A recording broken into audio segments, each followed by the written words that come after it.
Welcome to We Are Soldiers. This is Wajahat S. This is the beginning of the most comprehensive series ever produced on the country's armed forces.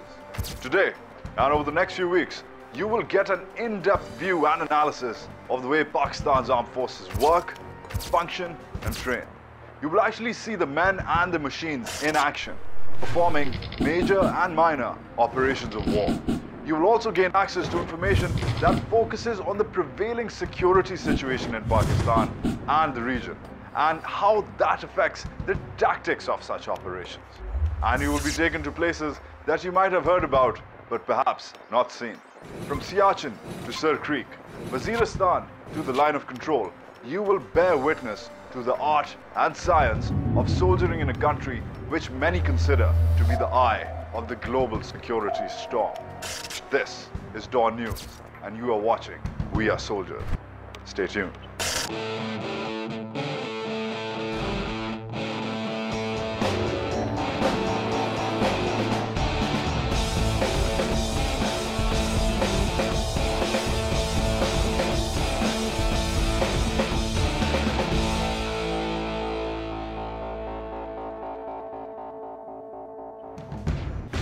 There are three branches of Pakistan's armed forces: the Army, the Navy, and the Air Force.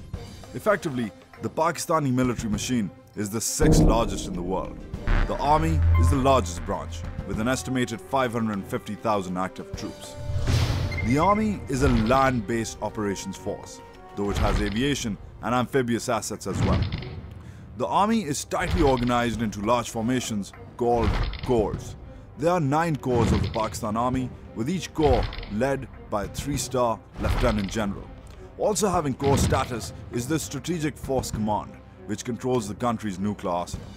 Together, the corps form the functional backbone of Army operations. The generals who lead these corps are technically the Army's most powerful operational officers, apart from the Chief of Army Staff, a 4-star general whom they all report to. Each corps has a certain specified number of divisions. If the corps are the backbone, then these divisions or divs are the arms. Every corps has a particular makeup of divisions. The makeup depends on the strategic and tactical imperatives of the location and the Army's threat perception, security climate, and terrain of that location. For example, most of Pakistan's armored divisions, meaning those divs which are equipped with tanks, are in corps located in the plains of Punjab and the deserts of Sindh. That's because, although the Army has traditionally perceived a threat from across the eastern border, it is only in the terrain of the plains and the deserts where tanks can actually function, and where there is a perceived armored threat from across the border.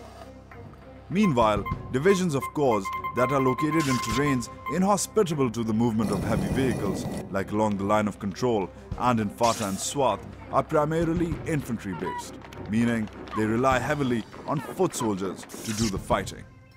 Considering that the Army depends on a hierarchical superstructure because of its size and broad operational scope, the chain of command is the focal point of all Army activity. Corps are led by Lieutenant Generals, divisions by Major Generals, also called 2-stars or GOCs, short for General Officer Commanding. Then, each division comprises of brigades, led by brigadiers, and each brigade is responsible for what is perhaps the lowest common denominator of the Army's organizational hierarchy: the unit. The unit is the basic building block of the Army. While corps, divisions, and even brigades have multiple tasks to perform, ranging from planning logistics and coordinating with the Air Force or the Navy and other corps, divs, and brigades, units have a specialized role. Always having a lieutenant colonel as its commanding officer, the unit has a single function: to fight or support the fight in accordance with the arm it belongs to. Arms are the specialized, task-specific centers of the Army. They are broken down into 2 categories: fighting arms and supporting arms. Units from fighting arms engage in frontline combat operations. Supporting arms units play a vital role in supplementing those combat operations. The Armored Corps, which is based on tanks, the infantry, which is made up of foot soldiers, and the artillery, which uses heavy, long-range guns, are the fighting arms of the Pakistan Army. Supporting arms consist of the engineers who help lay bridges and mines, the signals who are in charge of all communications, the ordnance which handles the arsenal, electrical and mechanical engineering who are responsible for repairing all vehicles, army aviation which provides air support, air defense which provides protection from enemy air assaults, supply and transport which is responsible for logistically aiding frontline operations, and the Army Medical Corps which runs field ambulances as well as hospitals during wartime and peace. Effectively, the operational structure of the army is like a pyramid.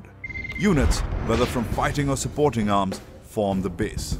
They report to brigades, which report to divisions, which report to corps.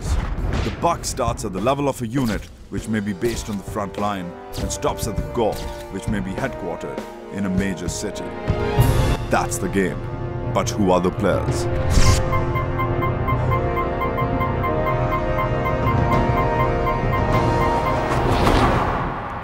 When some people think of the army, they think of the armor, tanks and whatnot. Other people think of the artillery, guns. But of course, before the artillery or the armor came the infantry, ground troops, foot soldiers who fight for the land. This is their story.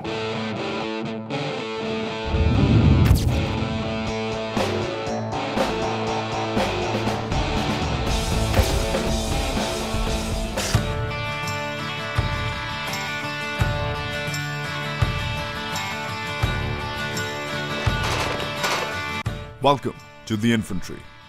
The infantry is the single largest arm of the Pakistan Army. We're living on the edge. Living on the edge. There was a time when the infantry dominated all armies of the world, but with the development of weapons technology, especially mechanization and air support, and the increased concentration on logistics, the ratio of infantry has dropped in most Western armies. In Pakistan's case, however, the infantry continues to dominate by numbers, and there are currently between 180,000 to 200,000 active infantry troops serving all across the country.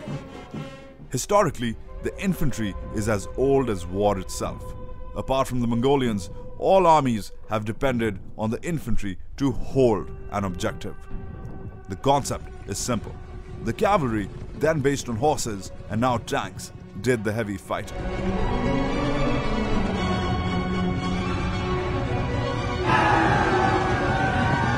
His job was to clear an objective and plow through its defenses.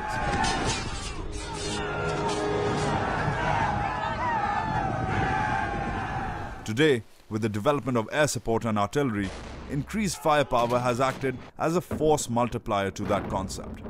But the actual capturing of an objective has always depended on the presence of soldiers on the ground. That's where the infantry comes in.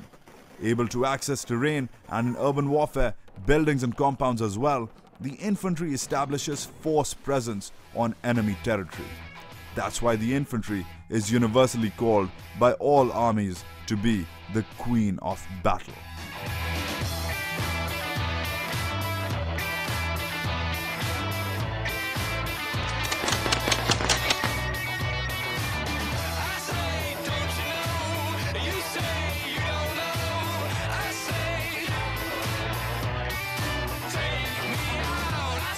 In Pakistan, the infantry is divided up into 6 regiments. 3 of the 6, the Punjab, the Baloch, and the Frontier Force, range back to the days of the Raj. 3 more regiments have been added since partition. The Azad Kashmir Regiment, the Sindh Regiment, and the Northern Light Infantry. All regiments are distinguished by the historical role they have been used in, recruiting patterns, as well as regimental colors and signs.